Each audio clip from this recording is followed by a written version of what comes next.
What is up, bro? It's me, Josh here, and in this episode of Ship of the Week, my series where I go over the ship I've had the most fun playing in World of Warships, we have the Tier 8 French cruiser, the Charles Martel.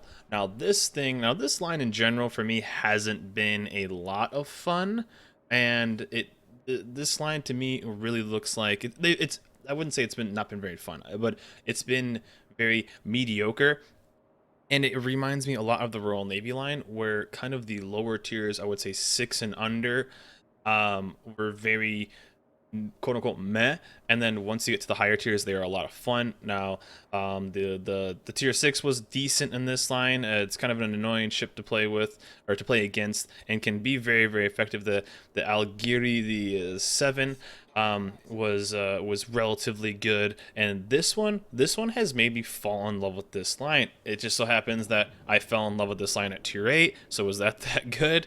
There's a lot to charge through there to actually start leveling this line, but I am in absolutely love with this ship. This ship to me reminds me a lot of the Kutuzov, if you guys have ever played that, the Russian tier 8 premium cruiser. Kind of mix that with a Miyoko, kind of, that's really fast. The kind of the highlight of this line is that they are very quick. As you can see, it has a speed boost as one of its consumables, so it's pretty freaking nasty. You can get up with the speed flag like 40 some knots, so pretty nuts. It has crazy range. As you can see, holding down below, if I just really quick, um of like almost 18k, so it's really good. Has a decent arc, and it has 203, so the AP and of course HE are just going to do really high alpha damage. That's one thing that I noticed. I wasn't enjoying that good or that much when I was playing the kind of lower tiers, because they don't have the 203s yet. But the Charles Martel has been an amazing ship to play. I've been having a lot of fun playing it, and I have just been having massive games in this, and this is one of them. And one thing that's about this ship that's kind of funny is the armor is spaced armor. It reminds kind of like the Cleveland and like the St. Louis and stuff like that. It has spaced armor, so it's actually really hard to citadel for battleships because of how the armor is. Cruisers, however, can kind of destroy you if you have to be really careful. They're relatively fragile ships, but you can, even on the low tiers, I think you can actually sit broadside the entire time and not do anything. And this Akatsuki, it was just very adorable. I mean, right there, that's a 6k salvo. You have a decent reload time. You're fast. You're accurate. You have 12, 12 shells going out. So yeah, you can absolutely wreck face in this ship, especially when an Akatsuki beach is about 5k away. And of course you have torps. Yeah, so this ship has been an absolute blast. The closest thing I can kind of compare it to is really the Kutuzov. It doesn't have smoke, though. It has a speed boost instead. So it's not as strong as the Kutuzov, but it's very good. This thing is an absolute beast when farming down battleships. It's really accurate. So hitting DDs from a long range away is really good as well. And really, you have the potential of just completely flanking an entire team, and just using your kind of quote-unquote troll armor, your spaced armor, to really kind of use and abuse your ability to go super fast. And RIP this Benson. Those are gonna be these Bensons, no camo Bensons, that just like to push up and not stop shooting. If I think I even told him, I was like, just stop shooting at one point, go dark and live, but he didn't want to do that, so he's gonna gun it out with a Alabama and see what happens. But yeah, this Alabama's rolling in though, and I put some torps on it. And I was gonna call, as you can see on decap, we are on north, so we started losing a decent amount of ships. So what I was gonna do is send my 2 battleships towards the other side, because my the west flank is not really doing anything, and so I was gonna try to defend on like 3 ships over here. So we were gonna see what we could potentially do. Now, one thing I like to really do with the Charles, because it has a relatively good rate of fire. Pretty freaking. I said 12 shells earlier. It only has 9 going out, but still, 9 shells of 203s going against any kind of ship is going to do massive amounts of damage. That's one downside right there. You do lose the steering a decent amount on this ship, so that is something to keep in mind when rolling certain modules. And I'll show you guys what modules I'm running when we get back into port. But that Alabama is actually taking flooding right now. And it's something to keep in mind, because you do lose steering a decent amount. I remember one game, I think it was a Mahan or a Benson. I think one of those 2 DDs in was it 3 cooldowns in a row of either repair or just letting it go down, he knocked out my steering just with the HE. So that was before I switched over the modules back, and down goes that Alabama. So we got him for a decent amount of flooding right there. Now, I did say that this thing doesn't get citadel too much, but you obviously can. You are a cruiser, but compared to an Otago, probably would have been a decent AP salvo there. But really, I'm just trying to get out of this because I was not expecting those guys to be that close to the edge of that decap. So I figured I was like, I might die here. I might be able to get away. Luckily, I still have my speed boost, so I'm going to have like 40-some knots. I can get some distance, close off the angles on those guys so they can't really shoot at me, and then hopefully get some help from the guys like my NorCal pushing up this way, and maybe take out a couple of these guys, because we're actually kind of losing the match. They have 3 caps to our 1, and we're having a little bit of trouble, but we got our battleships over here, and they are starting to push up on A cap, so that's kind of nice. Yeah, this ship, people always ask me how this ship is, and I always say this ship is like like a little brother. If you guys have ever had a little brother, I'm actually a little brother, so I can kind of laugh a little bit. But this ship is the stereotypical little brother. It's really, really good at just being super, super annoying. And in that aspect that you can shoot really, really accurately from really, really far away, and you are very, very hard to hit or even kill. Now, a French cruiser is such a pain in the ass, and you just light fires like mad. You light fires like crazy in this thing. So what I'd like to do is I really like to try to force those fires and then really work on them. Also, the AP on this is absolutely insane. That's what I'm trying to do right now. I'm trying to get a fire on him because I need to help him basically get murdered before he rams our other guys. So that's what I was trying to do. But I got the fire on him, and I was being a little greedy here, trying to spread the fires around and do what I can. So that's actually just triggered me right there that I switched ammos at the basically right before a salvo was out. So sorry if people in chat, if you guys did see this, I got triggered myself. Yeah, so the HE is insane because of the rate of fire, or the fire chance, but the AP on this thing is like the perfect angle or something like that.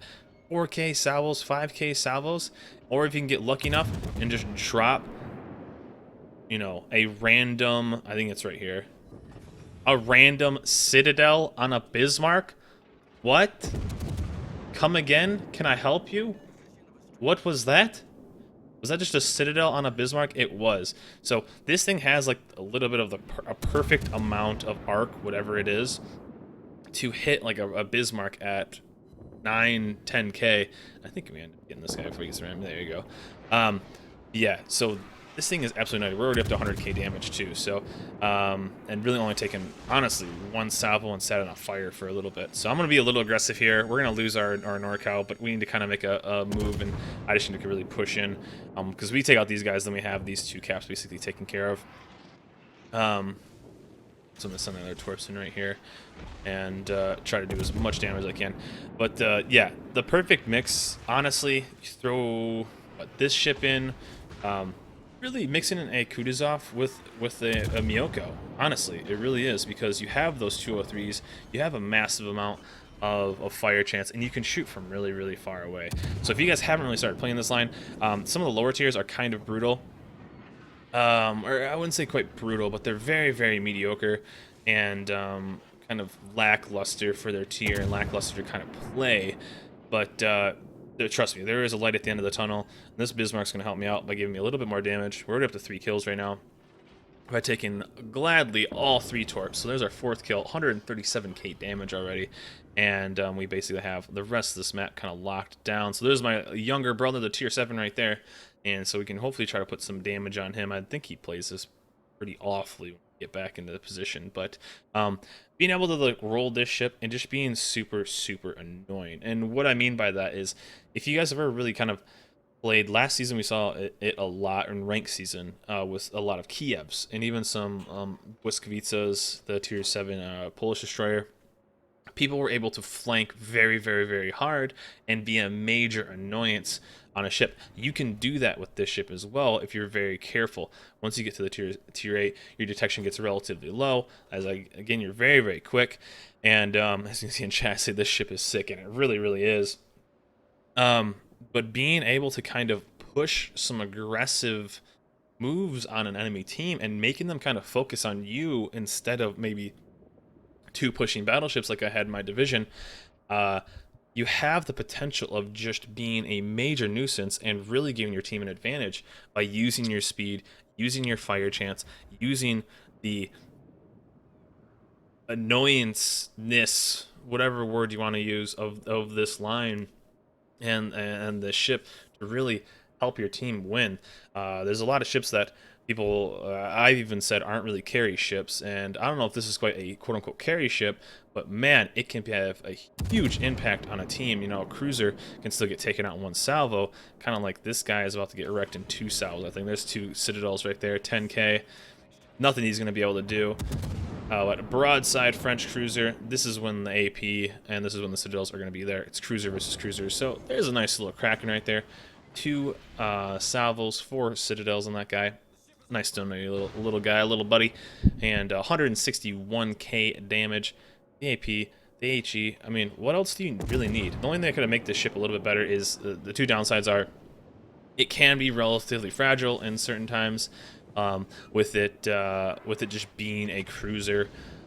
Also, though, it has some downside of not having very good AA. It's kind of on the lower end of the AA spectrum.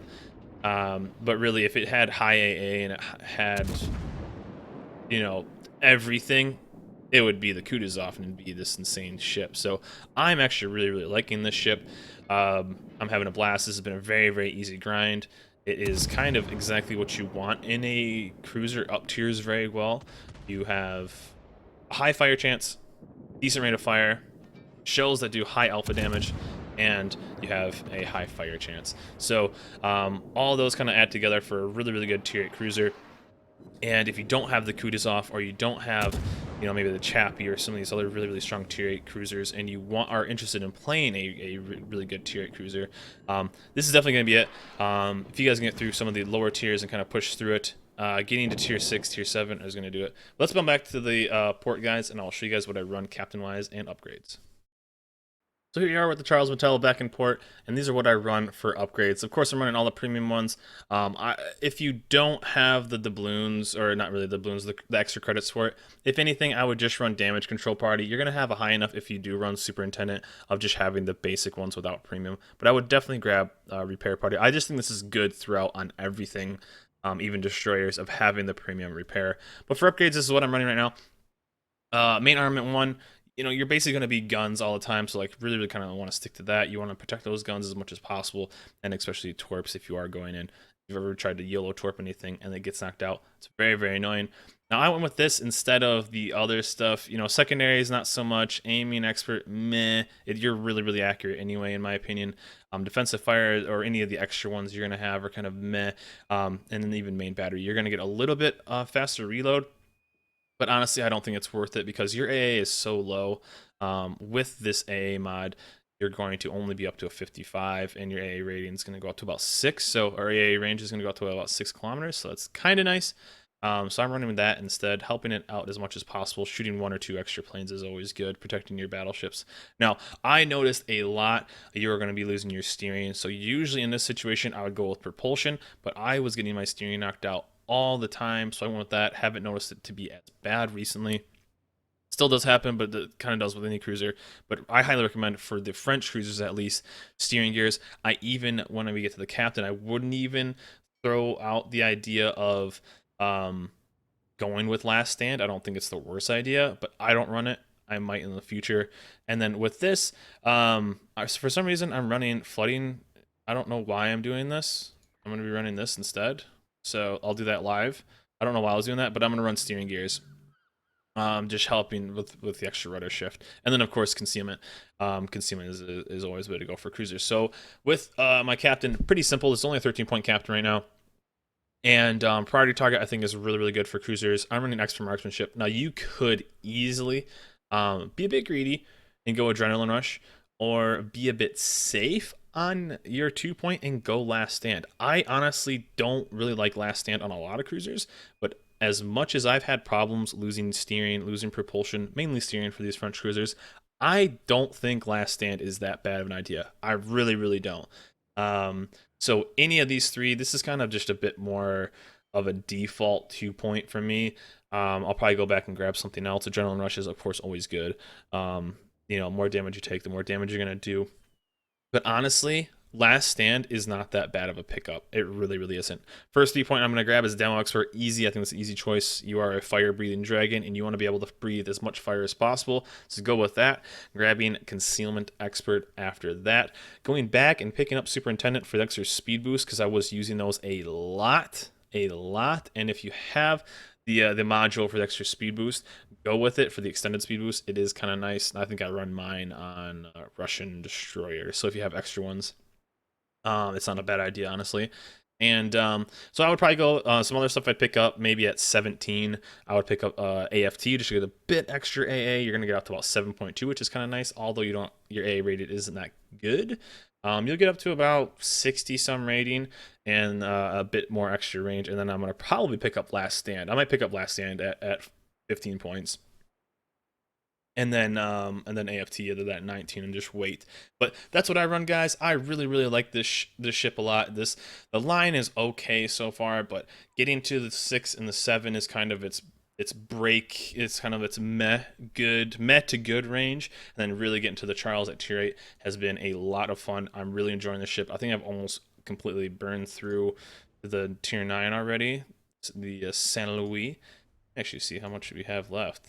So 49k left, so I could actually get it right now. But yeah, this is a keeper for me. I like this ship. I think this ship would even be strong at tier 8 and ranked. And really, really enjoying this ship, guys. So if you guys haven't started on the French Cruise line, be sure to start it. It's a lot of fun. Get through those kind of lower to mid tiers and really start having some fun at the tier 8, really tier 6 and up, in my opinion. They're pretty solid. But that is it for this ship of the week, guys. Hope you guys enjoyed it. Let me know in the comments below what you guys think of the French cruiser line as well as the tier 8 Charles Martel. Until next time, guys, remember to like, subscribe, and I'll see you guys next time.